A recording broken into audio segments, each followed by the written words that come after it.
Okay. Hello, hello. I think we're good. I think we're good to go. All right. So today is what, August 31st, 2023? Right? So technically it's been, let's see, 1, 2, 3, 4, 5. I mean, a decent amount since I took lomustine. Because I took it on the 18th, right? It's been at least a few weeks. Yeah. So I'm not feeling anything from that anymore.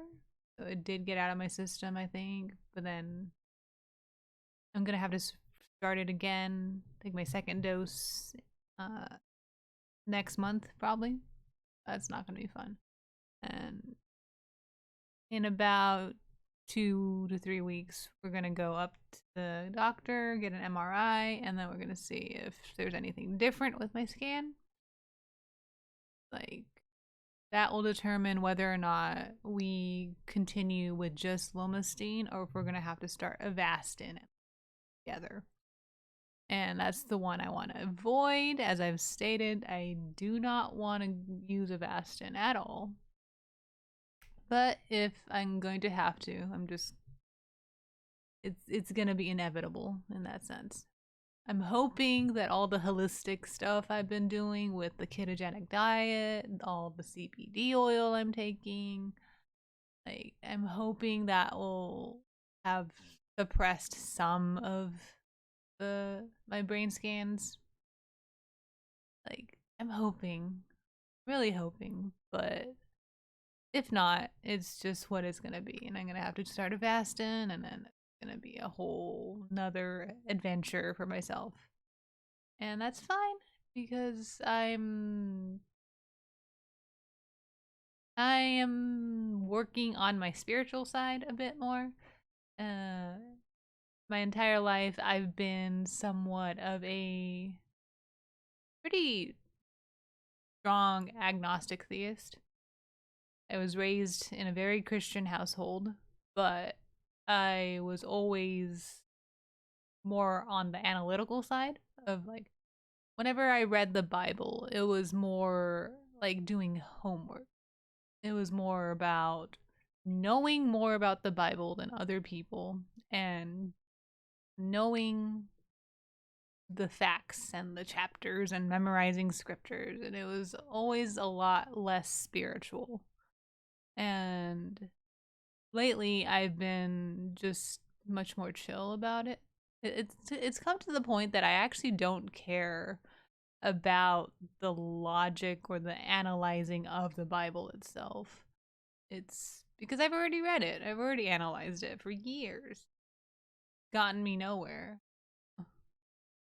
And the problem is, like, when you overanalyze every aspect of the Bible, you're just gonna be further and further away from anything spiritual. And I don't know. I'm in that kind of situation where I'm just down for anything. So I am looking into joining a Pentecostal church because Pentecostals are more spiritual and they also have faith healing. I don't know how that's gonna go, but overall, I think a Pentecostal church will suit me better and will be more. I'm looking for some kind of community with other people, and I feel like Pentecostal would be the direction. Yeah, they are kind of weird because they're extremely spiritual and they speak in tongues at times, and like, there's every church has like a little bit of like a cult vibe. So it's kind of dependent, but yeah, I'm gonna try to see if I can join a Pentecostal church just for like a sense of community and maybe some sort of spiritual awakening in some sense. Uh, but we don't know. It's up in the air, and it's kind of like being at peace with my circumstances and just taking every day as it comes. And it's gonna be fine. But I am currently still just strictly keto. I did have a little bit of carbs, like I think 8 grams of carbs recently, because I needed to get rid of food that I already bought. I didn't want to waste it, so I need to eat all those low carb uh, foods that I bought that are technically still not low carb in comparison. So yeah, sticking with low carb. Gonna start raising my fat content, uh, if I can. I need to make fat bombs and like do things. Gonna start making fat bombs from scratch because buying it is, you don't know what's in it. It's mostly carbs, and then there's not enough fat content. I need like fat bombs that are 30 grams of fat so that I can just eat it and have more fat than, because my current ketogenic diet is basically breaking my fast in the morning, because what I do at night is I stop eating around 8 to 9 o'clock, and then so at least by 12 o'clock I'm completely not eating. So from 12 at night, 12 midnight to about 2 in the afternoon, I think, I don't eat pretty much. Or no, 2 in the 2 in the afternoon I don't eat. So that's about a 16-hour fast. Depends. Generally I aim for 16 hours of fasting. And so like right now I'm fasting. I am so hungry. But it does help. And then during my doses of lomustine, I'm going to be doing 24-hour fasts. It's completely not eating. It's just water. Because that makes the chemotherapy drugs more effective in a sense, because your cancer is like starving. And your ketone levels are the highest it can be, I think. And that means your body is fine, your brain is fine, but your cancer is starving. So, and then I was looking into more supplements and stuff that I should be possibly interested in, and I'm gonna try incorporating pomegranate extract, because apparently it is not only high in vitamin C, but it's good for your gut microbiome, uh, and it helps develop a type of bacteria in your gut that can help fight inflammation. So I'm gonna try that, because I already take like 10 supplements a day, you know, of varying kinds. Because I take vitamin D, I take multivitamin, I take vitamin C, and I take fish oil, I take MCT oil supplements, I take turmeric, I take green tea extract supplements, because that's the same thing as similar to what the pomegranate extract would do, but on a different side. Basically, just everything that can increase my immune system and help my gut microbiome, anything that reduces inflammation. That is, I am taking every supplement that exists for those things, because inflammation is what causes cancer mainly. And all the other supplements are supposed to just boost my immune system to kill the cancer. So that's the direction I'm going with everything. And other than that, nothing's really changed. I just wanted to make a video because I think I should do them more often. I think might as well. So recently I did have the idea. I want to go to Japan for some reason. Mainly food. That is an issue. The only reason I want to go to Japan is because they have such good food, and all the food I want is like high in carbs. So, uh, if I go to Japan, it'd be because I'm completely given up on like keto and any hope of fighting cancer. It'd be the thing I do to just like let go, eat all the ramen and the dumplings and the yakisoba and the okonomiyaki. I'd eat so much karaage, I'd eat so much everything, and just go out bloated and full of carbs. That'd be the way I want to die. That sounds like the ideal method. So, if in the end, like keto and cancer therapy and all that doesn't work out, I just want to go to Japan, go to my homeland, technically, and just eat all the carbs I can. And if I like die from like a seizure caused by like my overconsumption of carbs, that is the ideal way to go, I think.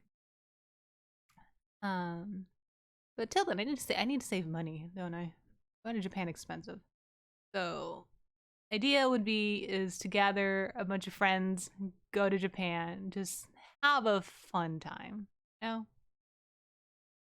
Not that I'm giving up or anything. I'm just saying this is my like plans for like any inevitability. Inevitability. I need to speak more. Um I think that'd just be a fun way to go out. Just food. I miss carbs so much. I'm literally craving every day. I'm watching videos of like Japanese food and like stuff you can get at 7-Eleven, and I'm just like all the junk food.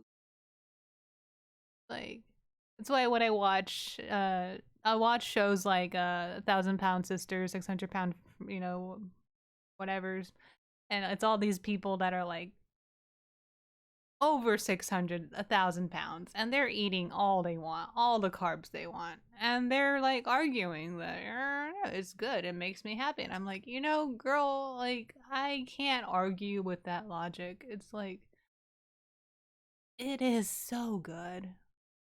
Carbs are so delicious, and if that is the thing with me is I think everybody has the right to choose the way they die. And if these, obese people want to die eating what they want, that's their freaking choice, and I respect that choice. You know? But like it's maybe I'm just jealous is that they're able to do that. Because I can't do that to myself. Because I strongly believe that a ketogenic diet will prolong my lifespan, even if it's just a few more years. And man, do I keep like I feel like I dream about carbs. How much I love carbs. My favorite thing in the world is like fettuccine alfredo with like chicken. So good. All the pasta. So much pasta. But I'll do my best. I compensate for my fettuccine alfredo by making like the butternut squash zucchini spirals as my pasta. Put shrimp with that. It's so good. It's really good. I eat that to quell my desire for carbohydrates. So I guess my current course of health is fasting 14 hours a day, every day, at least.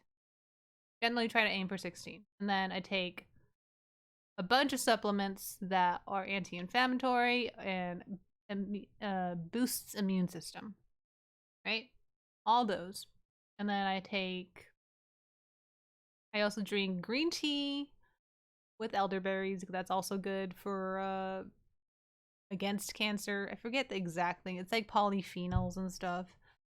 I have it written down, but I can't memorize all of it. I just wrote down basically everything that is good against cancer, and then I just shove them in my mouth, and hopefully it works. Yeah. Because what's the worst gonna happen? Only one I need to worry about is turmeric. It's like you're not supposed to take too much turmeric, but at the same time, I want to take a lot of turmeric. So it's like I have turmeric supplements, and then I make golden milk that is like fat coffee with golden milk, which is turmeric in milk cooked. Then I drink green tea every day, lots of CBD oil. And I do try to exercise every day with yoga and like general stretches of move. Got it, like this, and then I play a little bit of League of Legends on the bots. That way I could still play. It is frustrating because the fact that I could sometimes lose to bots makes me feel quite frustrated. But at least I get to play. So that's what I'm enjoying at the moment. I think that's it for today. I didn't have much to like talk about. I think the main thing that was on my mind is the religious aspect, because I feel like my family is struggling more on the spiritual aspect because of the frustration to them that God would allow something like to happen to someone they care about. And for me, I don't perceive it as that. I don't think that God has given me birth. It's something that was inevitably going to happen to me, because the main thing is that I have a genetic condition called neurofibromatosis. I could go into it in a separate video probably, but neurofibromatosis is basically a genetic disorder like along the 17th chromosome where you're basically gonna just grow tumors anywhere you have nerve endings. You know, whether that be a benign tumor or a malignant tumor is random. Like I grew up with a bunch of benign tumors, like all across my scalp and stuff. And I'm have neurofibromatosis type 1, which is not as bad, because the type 2, I think you get like legit huge benign tumors everywhere, and it's scarring. But yeah, I have neurofibromatosis type 1, and so ever since I was a kid, I already kind of knew that in the end, my life was going to end due to cancer, because it's kind of how it is. When you're told you basically have a genetic predisposition to get cancer, that's just what you assumed is how you're going to die. You know, yeah, I just never thought about the exact type or like exact circumstances or where my life would be. I just lived my entire life just going on, and like it was always the thing that was in the back of my mind that I'm gonna die of cancer, and there's nothing I can do about it, so let's just keep going. So when I've come to this point where I've actually gotten like a glioblastoma, an aggressive type of brain cancer, and it's like never gonna go away, probably. I'm gonna have to deal with it until I die. And that's something I've grown up accepting. But I think my family has not accepted that. So they're questioning, I guess, their faith in God in that aspect. Like, and I worry for them for that, because even though I'm not religious, I don't want religious people to lose their faith because of me. Because the thing is, the way I look at it, a lot of bad things happen to a lot of people that don't deserve it. And we could always blame God for that, right? Why didn't God save them? Why didn't God save all those people that died in an accident, in a tragedy, like a disaster? He didn't save them. It's not that. It's he can't save everybody. And the way I look at it is, my situation could always be worse. You know, like I was diagnosed 3 years ago. I could have died 3 years ago when I had the seizure the first time, you know? And then anything could have happened. So for me to be here right now and able to complain and like think about it, I think I am happy with that privilege of being able to complain about my circumstance. And I think that's the kind of direction I personally view things on a spiritual level. Is that, and I don't know if that's the right way to look at things, is that things can always be worse, because it always can. But I'm honestly not mad at my situation, because I oh, I've never been mad about it. It is a bummer, you know? It would have been nice to my only thing is, I always wanted to become a cranky old 90-year-old lady that's complaining about these young whippersnappers that don't know anything, and be like, back in murder. I want to be a cranky old lady one day, and if I can, that'd be great. But that's the only thing. Like, I want to be able to complain for longer. And if that's asking for too much, I get it. But anyways, I think I will try going to church. There's something about church that is, I don't know, it's calling to me in a weird way. And I've never felt that ever. Like growing up in a Christian household my entire life, I've never been like, oh boy, do I want to go to church. It's like, it's probably because of my circumstances. It's like, is it wrong to only approach God when you're at your lowest? Because that's what most people do, right? All those people that are in prison that have murdered and raped and like done the worst things in the world, they'll turn to God because they fear eternal damnation, you know? Stuff like that. It's like, I feel like it's wrong to turn to God just because uh of your circumstances. But probably what I'm going to be end up doing.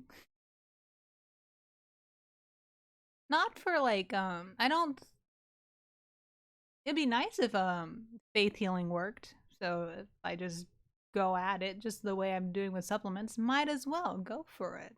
Might It might be something that actually works. It's like, but if not, it's still, I feel like